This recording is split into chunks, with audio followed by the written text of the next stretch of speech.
आपका यूनिक प्रज्ञान यूट्यूब परिवार में मैं प्रज्ञान सर हार्दिक स्वागत करता हूं, वंदन करता हूं, अभिनंदन करता हूं। प्यारे साथियों, सुबह के 5 बज चुके हैं और जिस प्रश्नोत्तरी 50 का आपको बेसब्री से रहता है इंतजार, वह प्रश्नोत्तरी 50 लेकर के आपके बीच उपस्थित हूं। प्रश्नोत्तरी 50 को प्रारंभ करें उससे पूर्व देखेंगे प्यारा सा मॉर्निंग कोट्स। समय की कद्र करना सीख लो, वरना पश्चाताप के अलावा कुछ शेष नहीं होगा।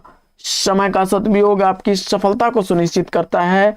टाइम मैनेजमेंट बहुत जरूरी होता है साथियों अध्ययन के लिए, और आप अपने प्रत्येक समय का सही सदुपयोग करना सीख जाइए। जब भी समय मिले, जहां भी समय मिले, आप अपने लक्ष्य के लिए उसको समर्पित करने का प्रयास करें।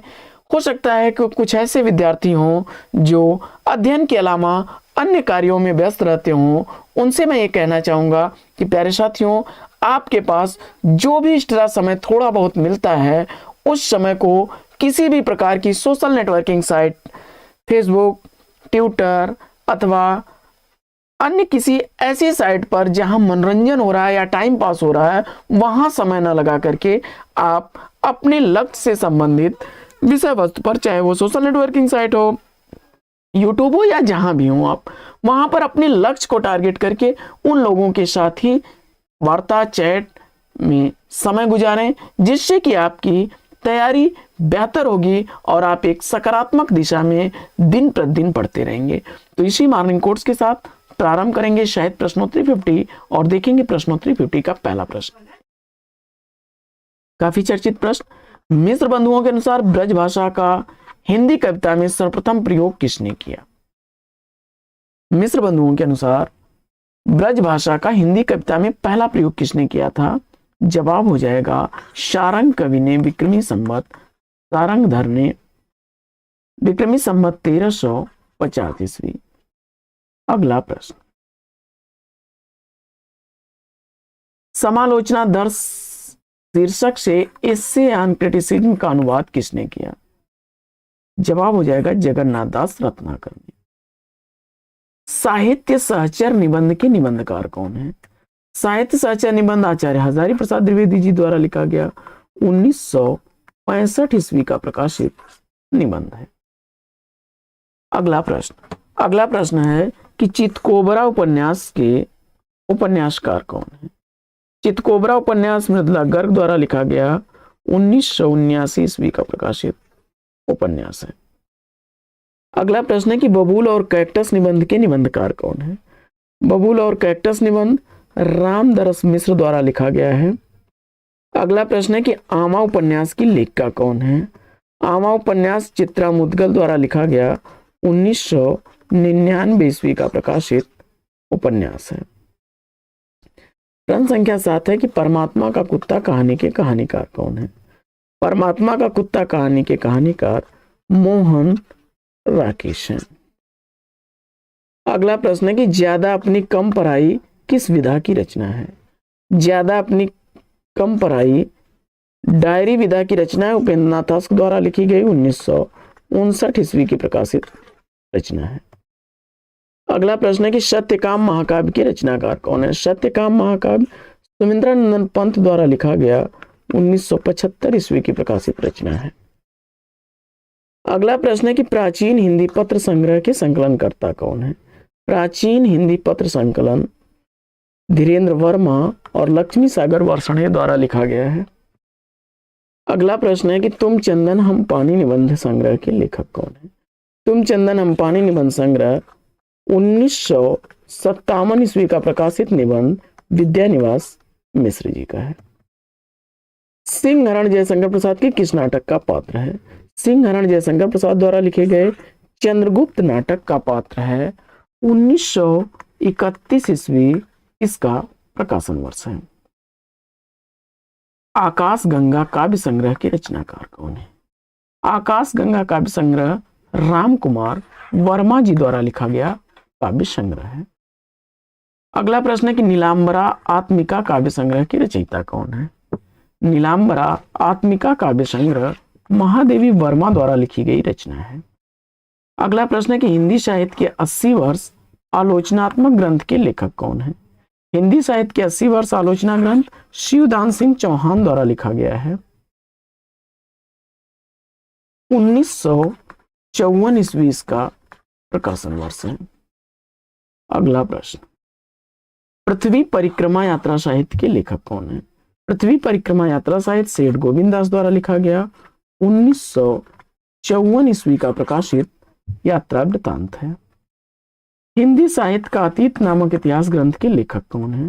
हिंदी साहित्य का अतीत इतिहास ग्रंथ विश्वनाथ प्रसाद मिश्र द्वारा लिखा गया। अगला प्रश्न है कि भाषा पद्म पुराण की रचनाकार कौन है? भाषा पद्म पुराण दौलत राम जैन की रचना है। नए पत्ते काव्यकृति का प्रकाशन वर्ष क्या है? नए पत्ते काव्यकृति सूर्यकांत त्रिपाठी निराला द्वारा लिखी गई 1946 ईस्वी की प्रकाशित रचना है।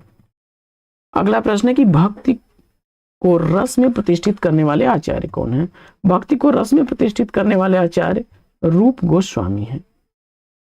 भक्ति रस की अवधारणा रूप गोस्वामी ने दी थी। भारतेंदु हरिश्चंद्र का जीवन चरित्र ग्रंथ की रचनाकार कौन है? भारतेंदु हरिश्चंद्र जी का जीवन चरित्र ग्रंथ राधा कृष्णदास द्वारा लिखा गया है। अगला प्रश्न है कि रामकृष्ण मिशन की स्थापना किसने की थी? रामकृष्ण मिशन की स्थापना स्वामी विवेकानंद ने की थी। 1897 ईस्वी का प्रकाशन वर्ष है। अगला प्रश्न है कि मृणाल जैनेन्द्र के किस उपन्यास का पात्र है? मृणाल जैनेन्द्र द्वारा लिखे गए त्यागपत्र उपन्यास का पात्र है। 1937 ईस्वी इस उपन्यास का प्रकाशन वर्ष है। विजन उपन्यास का प्रकाशन वर्ष क्या है? विजन मैत्री पुष्पा द्वारा लिखा गया 2002 ईस्वी का प्रकाशित उपन्यास है। 9 साल छोटी पत्नी किसकी रचना है? 9 साल छोटी पत्नी रविंद्र कालिया की रचना है। दूसरी परंपरा की खोज के लेखक कौन है? दूसरी परंपरा की खोज नामवर सिंह की रचना है।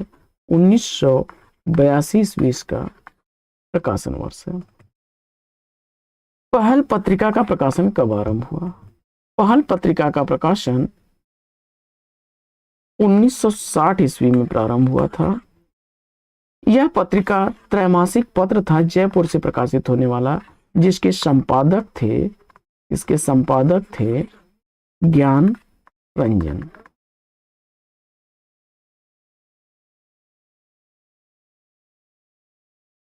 मेरी पत्नी और भेड़िया आत्मकथा के लेखक कौन है? मेरी पत्नी और भेड़िया आत्मकथा डॉक्टर धर्मवीर की रचना है।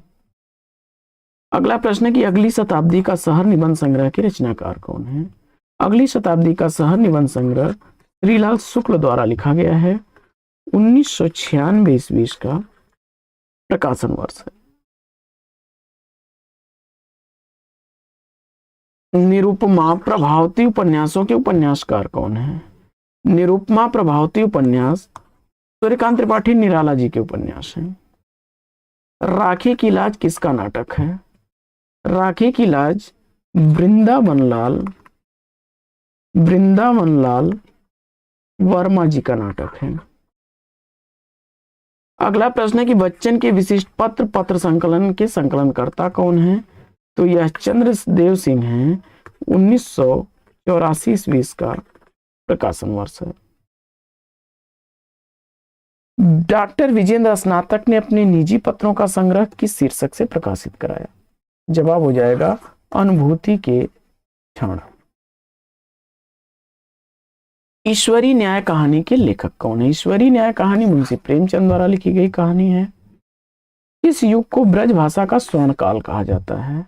ब्रज भाषा का स्वर्णकाल रीतिकाल को कहा जाता है। प्रबंध प्रभाकर मेरे निबंधों के निबंधकार कौन है? प्रबंध प्रभाकर और मेरे निबंध बाबू गुलाब राय द्वारा लिखा गया निबंध है। प्रबंध प्रभाकर 1954 ईस्वी की प्रकाशित रचना है और मेरे निबंध 1955 ईस्वी की प्रकाशित रचना है। तुलसी दर्शन मीमांसा तुलसी काव्य मीमांसा के लेखक कौन है? तुलसी दर्शन मीमांसा और तुलसी काव्य मीमांसा डॉक्टर उदय भानु सिंह की रचना है। अगला प्रश्न है कि इंद्रजाल कहानी संग्रह के रचनाकार कौन है? इंद्रजाल कहानी संग्रह का रचनाकार 1936 ईस्वी की प्रकाशित रचना जयशंकर प्रसाद की है। अगला प्रश्न, देव निरंजन मंगलदेव कृष्ण शरण प्रसाद के किस उपन्यास के पात्र हैं? जवाब हो जाएगा कंकाल उपन्यास के पात्र हैं। 1929 ईस्वी का प्रकाशन वर्ष है। अगला प्रश्न है कि महावीर प्रसाद द्विवेदी के ठीक पूर्व सरस्वती पत्रिका के संपादक कौन थे? महावीर प्रसाद द्विवेदी के ठीक पूर्व सरस्वती पत्रिका के संपादक श्याम सुंदर दास थे। अगला प्रश्न है कि जयशंकर प्रसाद की किस रचना को हिंदी का मेघदूत कहा जाता है? जयशंकर प्रसाद की रचना आंसू हिंदी का मेघदूत कहलाती है। यह विरह स्मृति काव्य है। 133 छंद है इसमें। नई कविता में मुक्त छंद निबंध के लेखक कौन है? नई कविता में मुक्त छंद रामस्वरूप चतुर्वेदी जी की रचना है। कलम का मजदूर शीर्षक से प्रेमचंद की जीवनी किसने लिखी? कलम का मजदूर मदन गोपाल राय द्वारा लिखी गई प्रेमचंद की जीवनी है। महात्मा गांधी के जीवन पर आधारित पंत ने कौन सा काव्य लिखा है? तो महात्मा गांधी के जीवन पर आधारित लोकायतन काव्य लिखा गया है। 1964 ईस्वी का प्रकाशन वर्ष है। अगला प्रश्न है कि सूखी डाली एकांकी का प्रकाशन वर्ष क्या है? सूखी डाली एकांकी का प्रकाशन वर्ष बताना है आपको। उपेंद्र नाथ हस्क द्वारा लिखी गई यह एकांकी 1941 ईस्वी की प्रकाशित एकांकी है। अक्षयवट जिंदा मुहावरे उपन्यास के लेखक कौन है? अक्षयवट और जिंदा मुहावरे नासिरा शर्मा की रचना है। इतिहास साक्षी निबंध के निबंधकार कौन है? इतिहास साक्षी निबंध भगवत शरण उपाध्याय द्वारा लिखा गया 1960 ईस्वी का प्रकाशित निबंध है। अगला प्रश्न है कि ईश्वर की अध्यक्षता में काव्य के रचनाकार कौन है? तो ईश्वर की अध्यक्षता में काव्य लीलाधर जगुड़ी की रचना है। पलाशवन किसका काव्य संकलन है? तो पलाशवन काव्य संकलन नरेंद्र शर्मा का है। अगला प्रश्न है कि गीत फरोश किस कवि की रचना है? तो गीत फरोश भवानी प्रसाद मिश्र की रचना है। 1956 ईस्वी इस रचना का प्रकाशन वर्ष है। तो साथियों, आज की यह पाठचर्या आपको कैसी लगी कमेंट्स करके जरूर बताइएगा। तो आज की इस पाठचर्या में लेते हैं यहीं पर विराम। फिर मिलेंगे आपसे अगले वीडियो में एक नए प्रकरण, एक नए टॉपिक, एक नए अंदाज में। तब तक के लिए लेंगे आपसे विदा। आपका जीवन मंगलमय हो। बेस्ट विशेष बेस्ट ऑफ लक। जय हिंद साथियों।